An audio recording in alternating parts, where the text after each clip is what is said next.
Welcome! We are looking at Huernia keniensis, another plant from the stapeliad group of plants, the plants that are pollinated by flies and their flowers mimic the scent and the looks of rotting meat. This plant doesn't release a strong smell.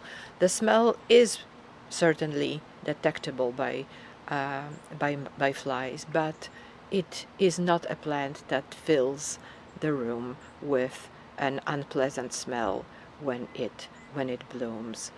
The flowers are on the stem that is hanging down, on the stem that is quite long and quite heavy, and quite soon probably it will break off under its own weight, and when it does I will root the stem.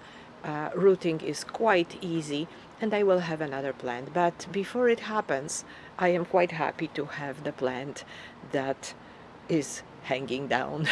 that looks like this one. Let's have a closer look at the flowers. They are here.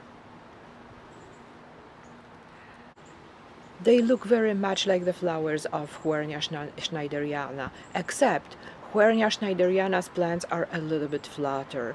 These ones are bell-shaped, and the bell on the outside is quite interesting as well. It has some coloration, some darker veins. Very pretty flower. Let's look at it actually from even closer.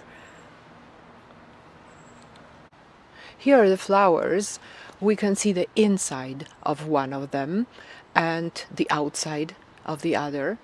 The inside is quite velvety. It's not a smooth petal. It's quite bumpy and velvety, burgundy red, beautiful, very, very pretty.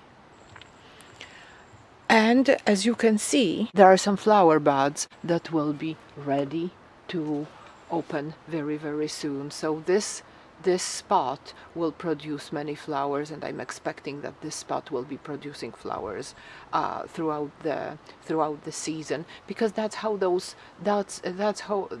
Huernias bloom, and that's how all stapeliads actually bloom. They have to develop a certain spot, a flowering stem, which is called a peduncle, from which the flowers develop, and once the peduncle is created, the flowers are forming over and over again from the same spot. So this is what happened here. Well, that's basically everything I would like to tell you today about my Huernia keniensis. This is a beautiful plant and very unusual plant. And because I am very fond of unusual plants, I am very fond of this one as well. Thank you very much for watching my video. Have a great afternoon.